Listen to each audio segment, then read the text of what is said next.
Welcome everybody to another episode of Ben Buys Games. We've got a bunch of random stuff today.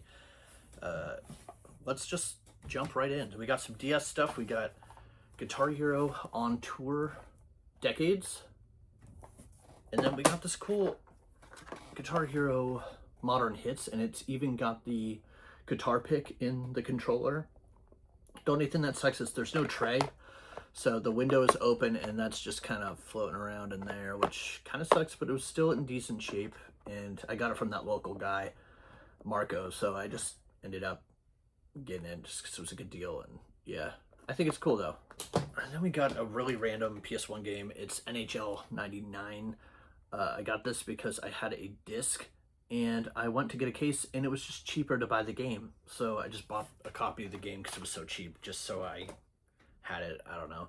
Got some Switch games. We got Metroid Prime 4 Beyond for Switch. And then we got Oddworld Munch's Odyssey Limited Edition, which I saw this in a game store and I loved this game. And I just thought it was a cool addition to have. Next is a sealed copy of Rodea the Sky Soldier for Wii U. There's a little tear in the plastic, but it's still pretty good shape for a sealed Wii U game. Don't see these often, and the local guy had it, so I just grabbed it. Next is a PS5 game. It is Endless Dungeon Day 1 Edition. I got this for $15, which I thought was a steal. Got this at a game store.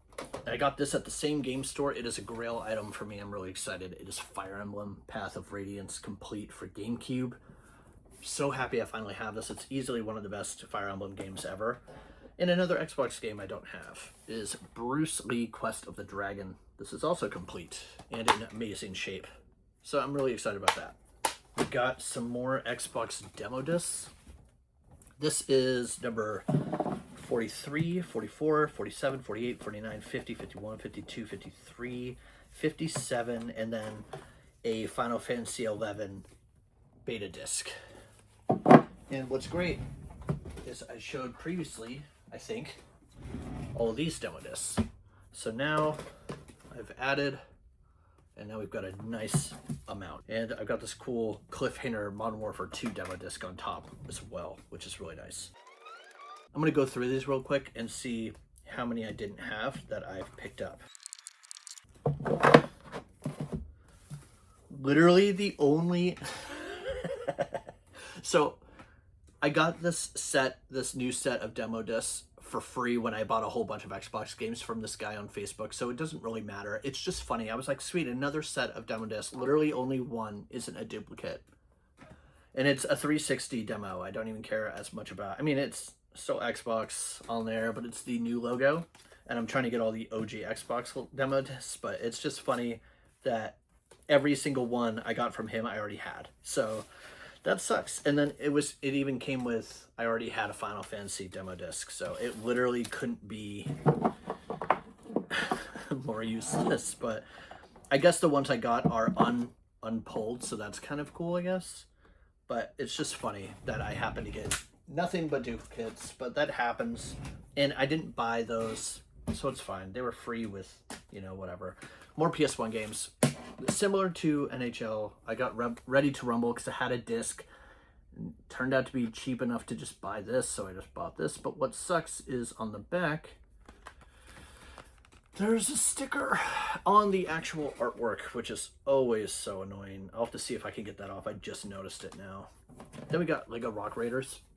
I was actually looking to get this on PC complete in a big box form because I got Lego Island, which I'm going to show you next. And I couldn't find it. So if anybody has this big box Lego Rock Raiders, let me know. I really want to get a big box of it. Then I was watching another episode of Metal Jesus Rocks, and they were talking about this game, Among Ashes, for PS5. And so I grabbed that. Man, he's been recommending a lot of good stuff lately. Precinct, Among Ashes, other stuff. Yeah, it's cool. So this game is... you're playing like a video game with your friend and then the world starts becoming the video game. It's like a horror game. I don't know. Sounds pretty cool. Got that. We got a PS2 game. It's Spider-Man Web of Shadows. Never played this game, but I've heard it's good. I've been trying to get more Spider-Man games and I've gotten quite a few lately. I got a nice Spider-Man PC big box copy recently. That'll be in a future video. I'm still playing catch up with all the stuff I haven't shown you. This is really cool. A Twilight Princess on GameCube. This is one of the only Zelda games I actually like. Oh no, I'm not a Zelda fan. What? But I'm happy to have it on GameCube. I also have a sealed copy, I think, on Wii, so that's cool. But good game. I'm excited to have both versions now. And I will show you this since I already talked about it, and it is Lego Island PC Big Box. This was one of my favorite childhood games, and I'm glad to finally have one. But yeah, we got a bunch of complete in-box Atari games. Space Invaders, classic. Air Sea Battle, Star Master, Warp Block, Laser Blast, and Space War. What a great deal. These are all in such good shape. I don't even remember if I got them on eBay or Marketplace or what, but great deal for some more Atari games. Always nice to get old cardboard box games complete. That's for sure. So next thing I'm going to talk about is this, which some background here. I want to make a Windows XP setup so I can play old games on XP because I hate modern Windows. Don't even get me started on how crap it is. So I want to just have a classic PC for old games. And part of that, I wanted a good keyboard. And if you know about this keyboard, you know ball, because this keyboard is awesome. This is the Z board. I got this on eBay, and the one thing everyone on eBay needs, I've said this before, is common sense, because they're all so stupid, most of them. They send things that are fragile and valuable in bubble mailers, and that's exactly what this guy did. He literally sent this like in a bag, and it got destroyed in the mail compared to the photos that he showed me. So I did actually complain, and he did let me keep this keyboard for free, and he put in a claim with USPS, even though it's not the post office's fault. He sent it in a bag, and it's cardboard. Hello. Why are people so stupid? Anyway, the cool thing about this keyboard is it came, you could buy these different keycap sets, and they would just pop off like this. And you would buy individual key sets, and then they would just lock right in. And there was one for World of Warcraft that I remember having, because I used to play that a lot. There was one for Doom 3.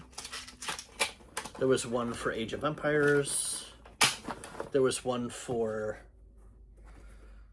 there was a couple World of Warcraft ones. Anyway, I think there was a Quake 3 one as well. But super awesome keyboard.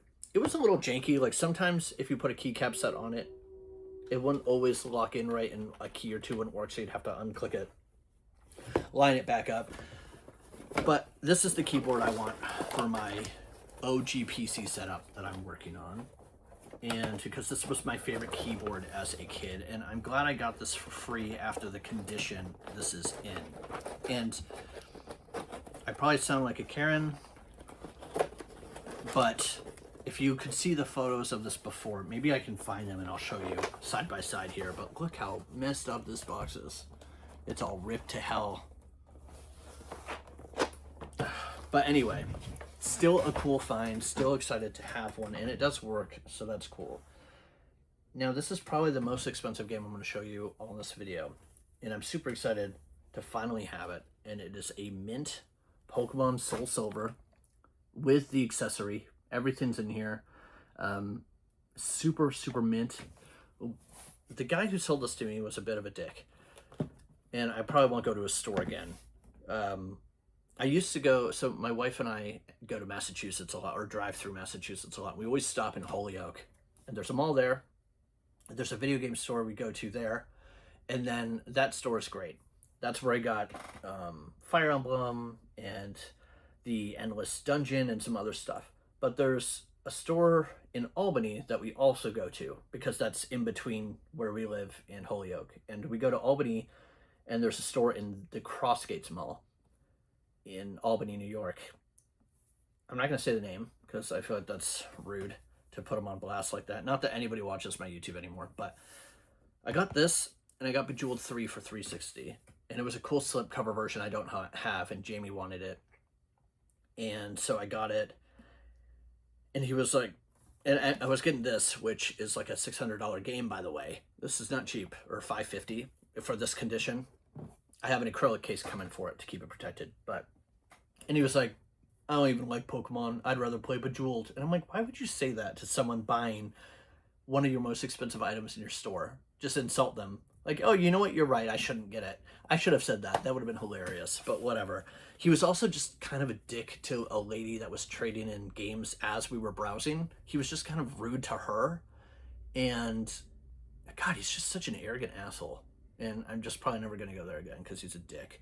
But I am glad I finally have this copy. Probably would have gotten more stuff in the store if he wasn't such a twat. But yeah, let's move on. Got some cool toys. So while we were in the mall, we found a Toys R Us, and they had this really cool Crash Bandicoot toy set. And it even has a try me thing here for the dinosaur mouth to open.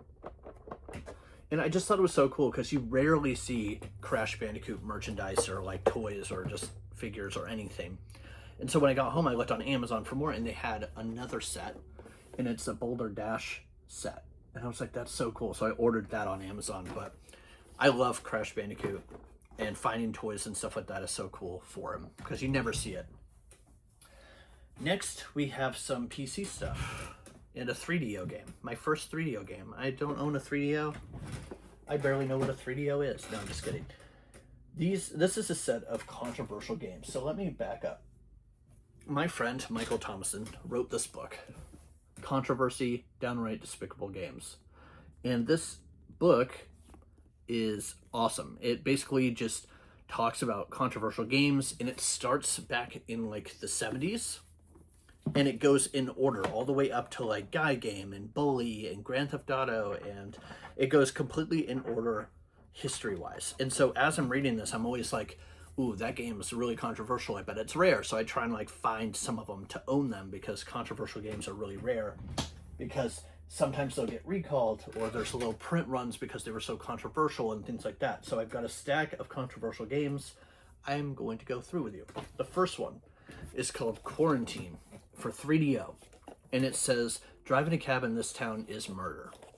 And basically, you drive a cab trying to off as many people as you can, and you've got guns to shoot at people and things like that. And that's what it looks like. And I was shocked that I found a copy of this for 3DO complete, and so I grabbed it because I just thought it was kind of cool. Here are some more. This one's sealed. This is Carmageddon. This was a popular PC game. I believe they made a sequel. This is Carmageddon High Octane. And this is a racing game where you do not only earn points for speed, but for wasting as many pedestrians and farmyard animals as possible. That's literally what it says on the back of the box. So this was super controversial at the time because it was basically a game meant to just run around offing people. And yeah, that's all I got for you that I want to say on YouTube. But crazy. And I found one sealed, which I thought was crazy. This next one is called Redneck Rampage, and this was pretty offensive to basically anyone that would consider themselves redneck. It even says on the front, all the killing, twice the humor, half the intelligence. And yeah, so I got a copy of Redneck Rampage, and it's a first-person shooter, and it's full of like jokes and stuff that make fun of people from the South and things like that. It says, gin, you wine, redneck dialogue and humor on the back. It's just like super offensive to anyone from the South. And then on top of that, it's just like senseless violence. So, and this came out in a time when violence in video games was like really bad. So that's why it was so controversial. This next one is probably one of the most controversial games I own now. And it is Phantasmagoria. This game was made by Sierra, and it was created by Roberta Williams, who's responsible for the King's Quest games, I believe. And this lady moves into a house that used to be owned by a serial killer, and then she starts getting stalked by her dead husband, who SAs her and stalks her through the house, and you have to like fight back and stuff, and it's crazy. And it was a movie video game. This game has 7 discs. There's 7 CD-ROMs for this game, and it's complete, so I have all 7. But yeah, insane that stuff like that came out. And surprisingly, Sierra and Roberta Williams didn't really get a lot of like heat from it. I believe they even made a sequel because their other games were so popular that they kind of skated by. And you can learn all of this in my friend's book, because that's where I learned all this. And this is not a sponsor, just helping out a friend. He has no idea of even making this video, but I learned all this from this book. And if you want more details on controversial games, I can show you more controversial games I own, and we can talk about it. But I can make a whole video on that. And maybe I can get his permission to like read some pages from this on TikTok and like side by side with the game, whatever. Let me know. Also, let me know what you thought of all the new stuff. And I will talk to you all later. Goodbye, everybody.